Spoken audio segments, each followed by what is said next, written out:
姉妹お姉ちゃんのゆりです。妹のゆかです。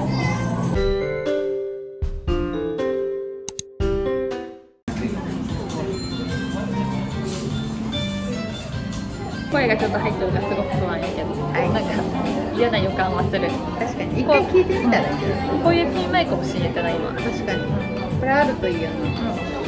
さあ、私たちはカフェにやってきました。これすごくない？すごい、それめちゃくちゃお得じゃん。メロンソーダ、メロンブルーハワイソーダ、すごいアイス大きい。大きい。いただきます。いただきます。二人姉妹の YouTube チャンネルが一応始めてさ、今も何年？6年目？6年目分からんけど6年目か5年目になるんですけど、私たちは毎回100人を超えるたびにお祝いをしておりまして、この度なんと1300人を突破しました。ということで今日はお祝いカフェ、このプリンパフェとケーキを食べています。ありがとうございます。ありがたい。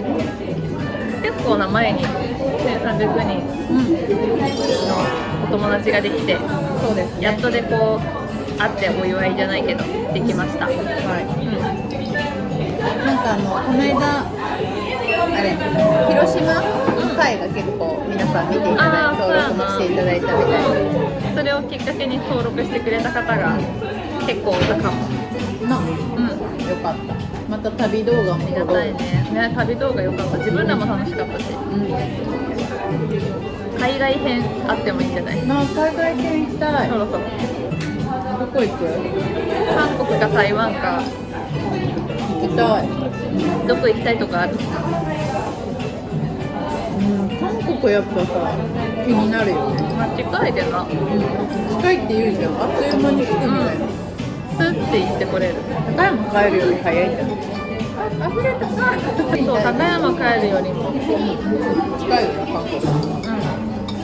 韓国は去年も行って、またスッて行けそう。お姉ちゃん韓国詳しいでさ、絶対一緒に行った方がいい。慣れとるもんでさ、何回行っても逆になんか行ったことないとこにも行ってみたいなとも思うけど、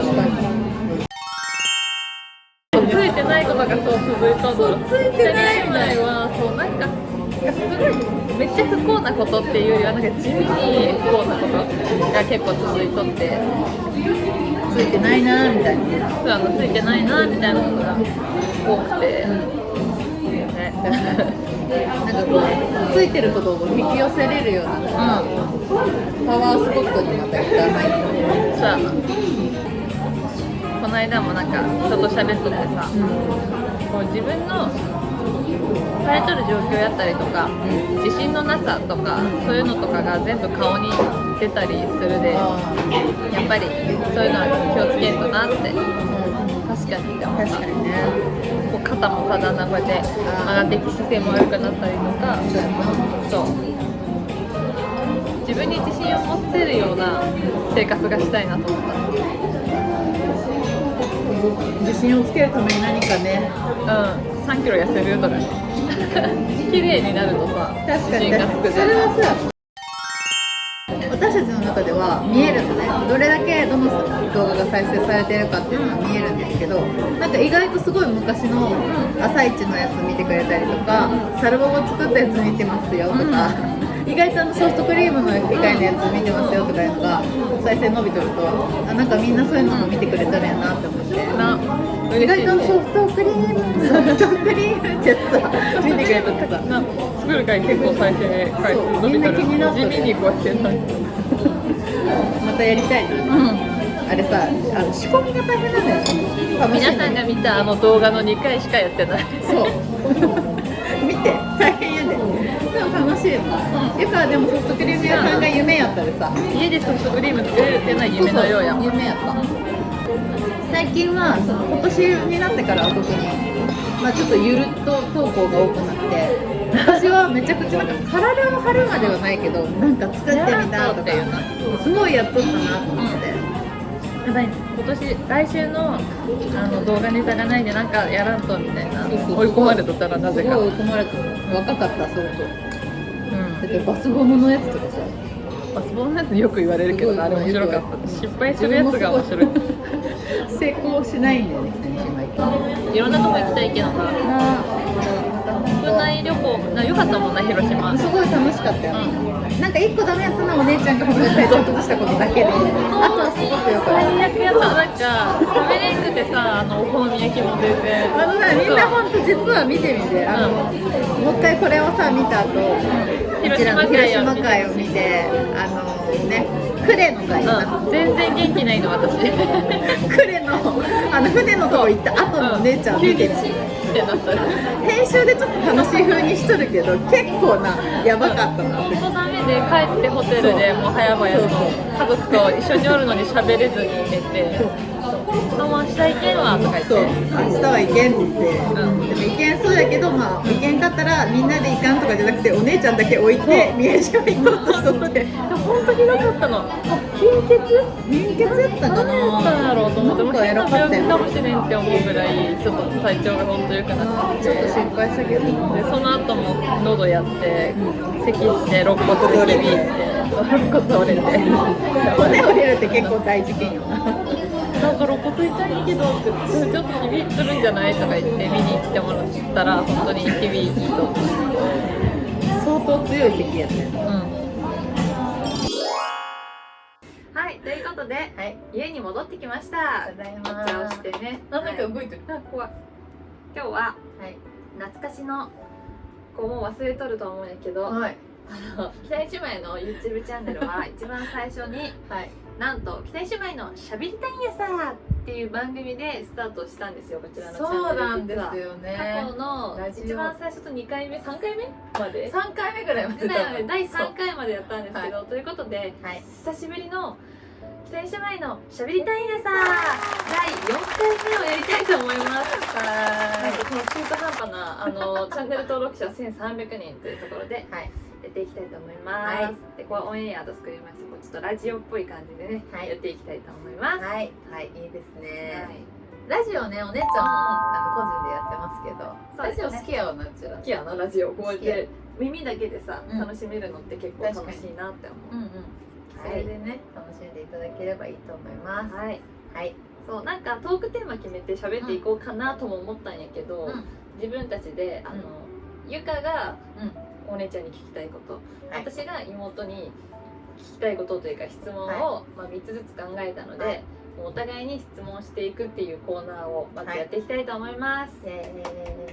題してお互いのことを再び知ってみよう、北に姉妹のお互い質問コーナー。なんじゃそりゃってまとまってない台本も何もないので、やっていきたいと思います。わかりました。どっちから聞く？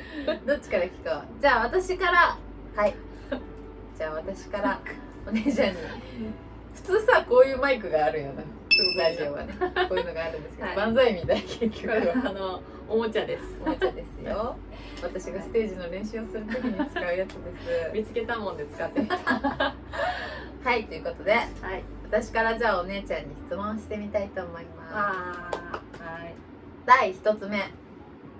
じゃあゆりちゃんは、今まででいろんな経験してきたと思いますけど、よく休みの日はね、映画を見たりして過ごすってことがね、よくあるっていうふうにお伺いしてますけれども、こう自分の人生とか、今までの生き方で影響を受けた映画を聞いてみたいなと思って、私も映画見るの好きなんですけど、人生とか生き方に影響を与えた映画は何かをちょっと聞かせていただきたいなと思います。なるほどね。人生をさ変えた映画っていうとさ、めちゃくちゃ大きなあれになるんやけど、子供の時から見とったのっていうと、やっぱディズニーはすごい好きやった。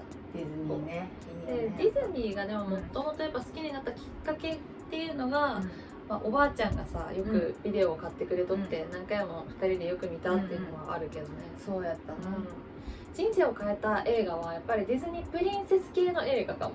プリンセスね。やっぱりこうプリンセスになりたいみたいな、そういう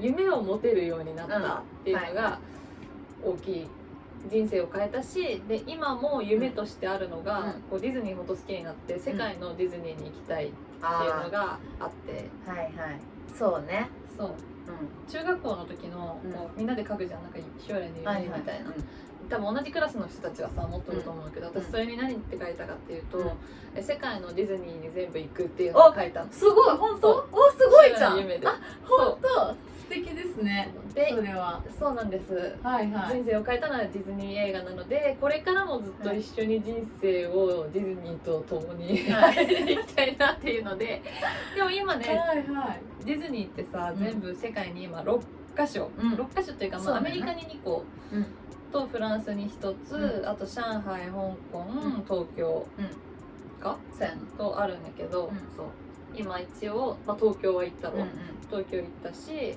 でフロリダ行って、香港も行ったんで、おーまあ、今半分終わったすごい、すごいな、夢叶えとる。もう人生これからあと3カ所行きたいなと思います。すごいですね。なるほどです。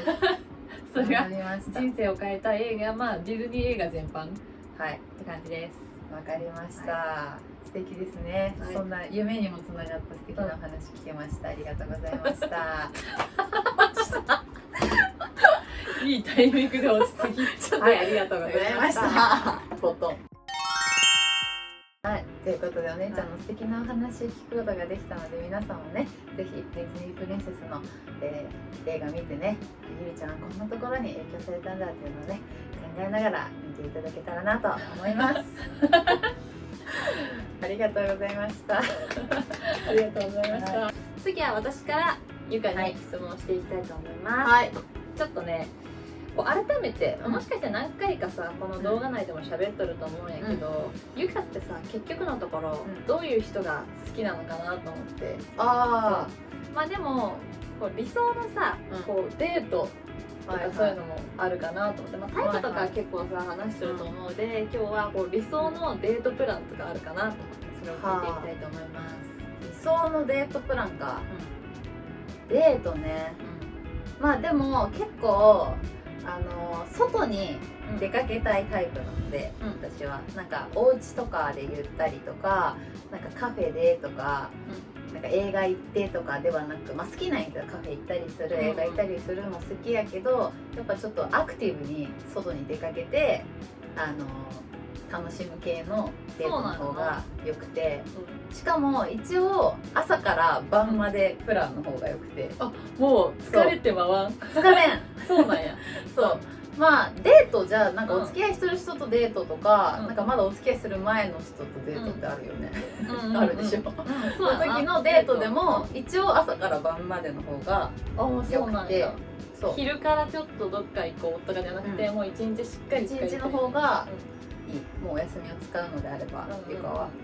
でまあお姉ちゃんとさっきの話とかぶるけど、やっぱりまあザ・デートみたいなのはディズニーランドとかあそういうテーマパークに行きたくて、でそう前の動画でも話したことあるけど、そういうなんか長い時間過ごしてるとこういろんなさ出来事があるの。朝おはようの集合がどんな感じかなとか、どっかで並んでる時にイライラするかなとか、なんかじゃあ暑かったら日陰に行こうって言ってくれるかなとか、とかいうかトイレ大丈夫って聞いてくれるかなとか、一日にいろんなテストがそうあっていろんなテストがジャッジしてそういろんなテストがあって朝から大変だよ。そうだよ。でまあゆかのことも多分テストしとると思うし、まあお互いやと思うけど、そういうなんかテストもあったりして、まあ相手がどういうふうに思ってるかなとか、相手ってこういう人なんだなっていうのが見えるもんで、朝から晩までのゆかに対する行動とかを見たいってことね。そうみたい、デートで。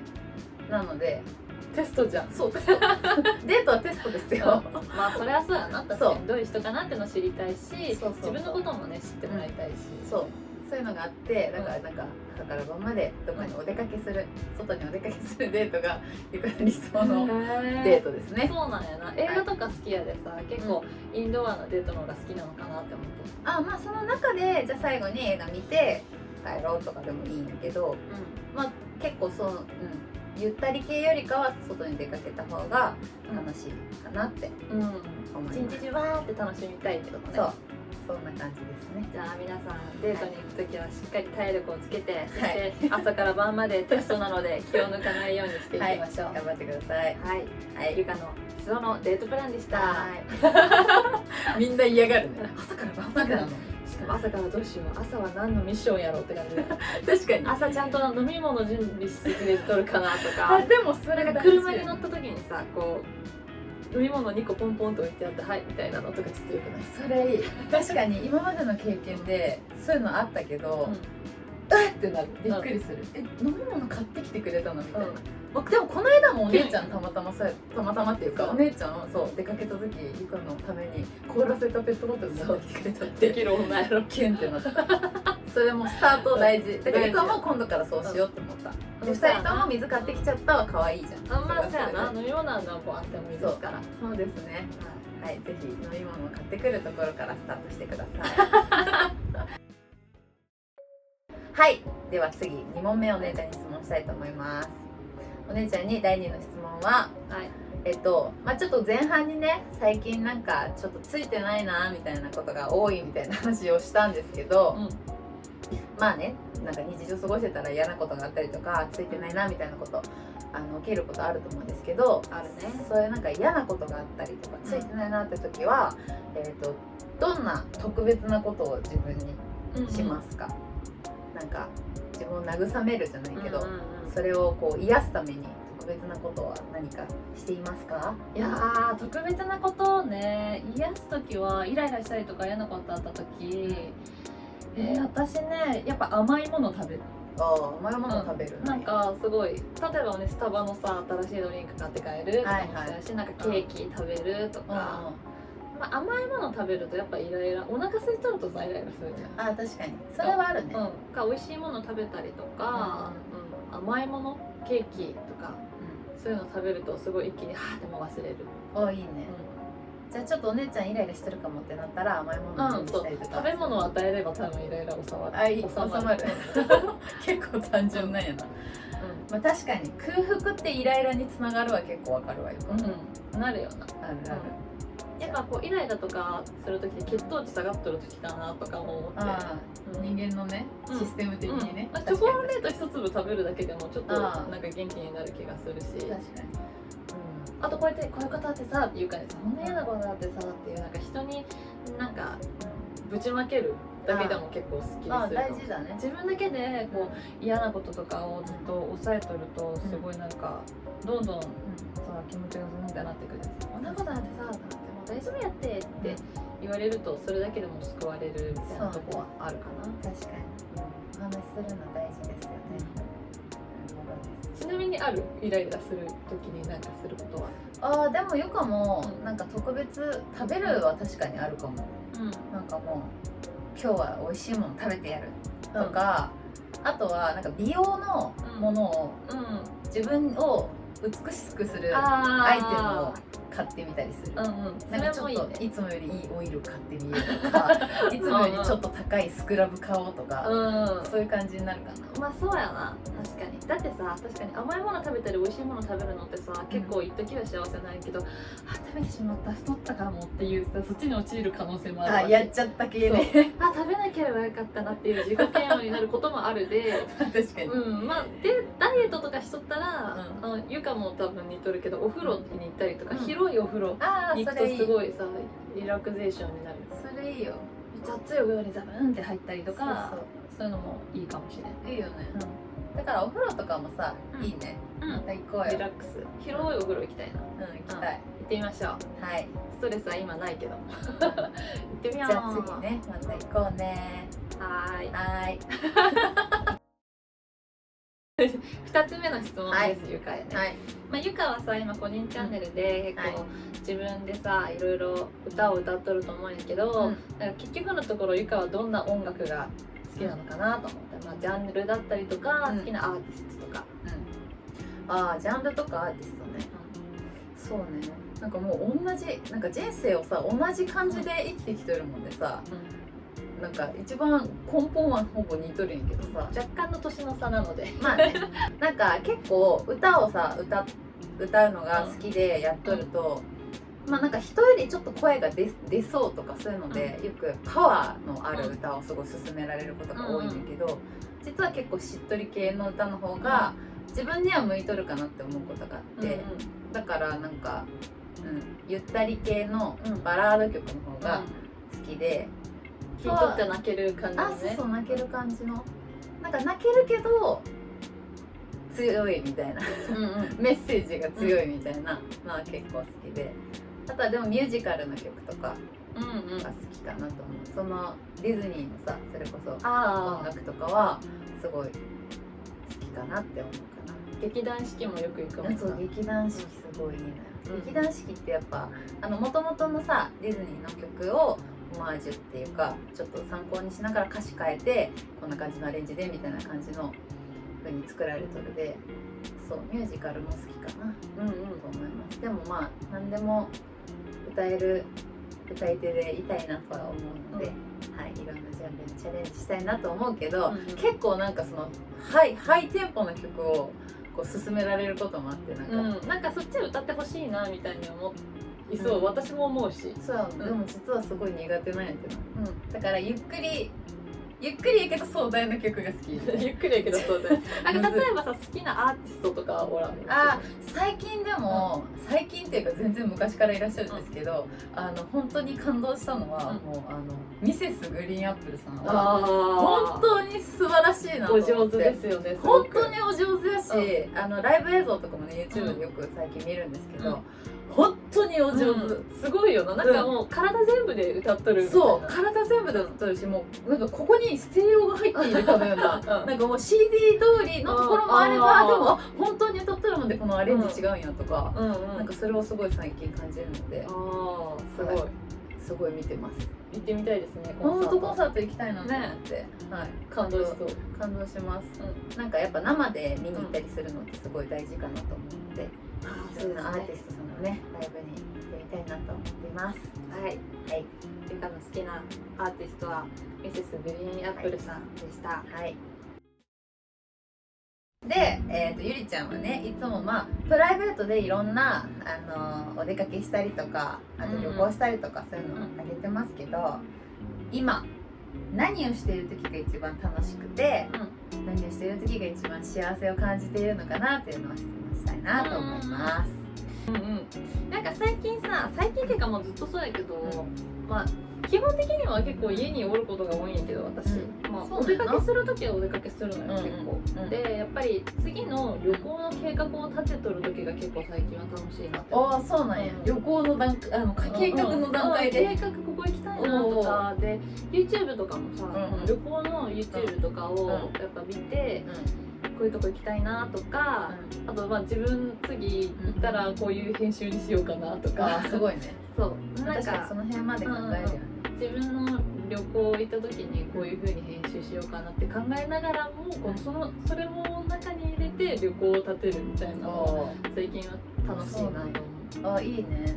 ゆかはさ、旅行っていうか計画立てるのすごい苦手なタイプなのでさ、いいねって思う。そういうの苦手だったけどな。でも計画立てて行った方が充実できるなって思って、時間の無駄がないというか。それは本当に間違いないと思う。でも計画立てすぎると計画倒れした時にさ、やっぱりなんか嫌な感じになるし、なんか自分だけじゃなくてさ、一緒に行っとる子とかの気持ちも考えながらと思う。偉いね。それはすごく偉いと思うわ。楽しくできればいいけど、準備することにはいいかなっていうのは最近はそうなったかなって感じ。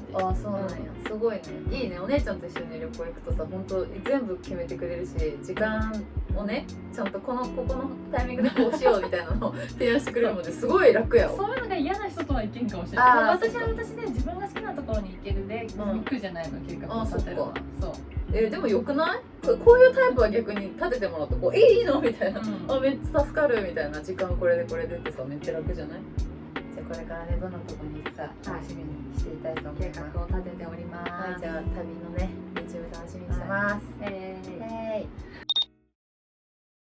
人生の中で一番感動したことは何ですか？感動したことですね。感動の場面ってすごいいっぱいあるけど、なんか仕事上人生に関わる仕事を結構するんですけど、私は病院でそう働いているので、感じるんですけど、やっぱりなんか自分より人生を長く生きてる人と関わる時ってなんかすごい感動すること結構あって、一番ゆかが看護師をやっとって一番覚えてるっていうか感動した場面が、結構新人の頃やってんけど、病棟で働いとって思い出すと泣きそうになってくるんだけど、夜勤終わりました、で個室のおばあちゃんを見とった時に、朝みんなさドタバタこう熱測りに行ったりとかご飯介助したりとかするんやけど、その時にもう90何歳、もう90も100近いぐらいのおばあさんがゆかがこうもう汗をさ流しながら「あおはようございます」とか言ってもう熱測ったりとか血圧とか測りに行った時にうちわで仰いでくれたんですよ。かわいい。そうでなんかもうさしんどいよ、おばあちゃんもしんどいし、もう入院してるわけ。優しい。ゆかに仰いでくれた。もう泣くってなって、自分はさいっぱいいっぱいになってる時そうなっとるのに、そう仰いでくれて、人生の大先輩がさ、そうって時に本当に感動したっていうか、なんか人間が出来上がっているっていうか、そんなしんどい時なのに、そうなんかその相手を思いやれるその状況がなんかちょっと種類違うかもしれないけど感動したし、もう一個なんかゆかなんか足のケアをすることがあって、足の爪を切るっていう。好きやもんな。そう足のケアすごい好きなんやけどピッチなんかないけど、なんか足ってさあんまりさ手が届かなくなってくるんだよみんな。おじいさんとかおばあさんになってくると。でおじいさんの爪を切った時があったの。その時にこんなに爪を切ってもらって嬉しかったことはない人生でって言われた時も泣きそうになって、爪切るなんてさ普通にできることじゃん。日常って思ってます日常じゃん。なのにこんなにいいことしてもらったの初めてみたいな時に感動したすごく。仕事しとってよかったなって。そうそれはなんか仕事しとってよかったなと思ったし、感動した場面なんか、まあいろんなさミュージカル行って感動したとか、いろんな種類があるね。すごい絶景を見て感動したとかあったけど、なんか自分のなんか仕事をしとって感動したのはそのなんかすごい人生の大先輩からなんかこういたわってもらったというか、ありがとうって言われたりとか、なんか仰いでもらった時にすごい感動した。いやなんか景色とかじゃなくてさ、人からもらった感動が一番の人生の感動ってのが意外やった。そうやな、確かに、あるよ。景色すごい綺麗やったとか、もちろんいっぱいあるけど、なんかそれがなんか感動した時っていうの、感動したんやな。すごいそういう人になりたいなとか、なんか人生の勉強にもそうなんかそういう風になりたいなと思った。90歳100歳になってもありがとうねって言える人になりたいなと思った素敵な感動エピソードでした。はいね。ということで今日はお互いに質問していくコーナーになりましたけれども、久しぶりの北西姉妹のしゃべりたいやつでした。どうでしたか？楽しいですね。ちょっと深くお姉ちゃんのことを知ることができて、より皆さんにも魅力が伝わったんじゃないかなと思います久しぶりにねこうやってなんか喋るだけの感じもいいよ。また北西姉妹のしゃべりたいやさもどこかでまたねやっていきたいと思います。お願いします。最後のこのエンディングのおまけのコーナーで一問一答をちょっとだけやって終わりたいと思いますので、皆さんチャンネル登録をして最後まで見てください。お願いします。ということで以上北西姉妹でした。1300人ありがとうございます。そういえばそれの回やったな。そう最近見た YouTube と PR。最近見ている YouTube は、都市伝説なんですけど、私も最近都市伝説にハマりすぎて夢が悪夢ばっかりですやばいやばい。旅行系 YouTuber のミクさん、あとエミッキーさんを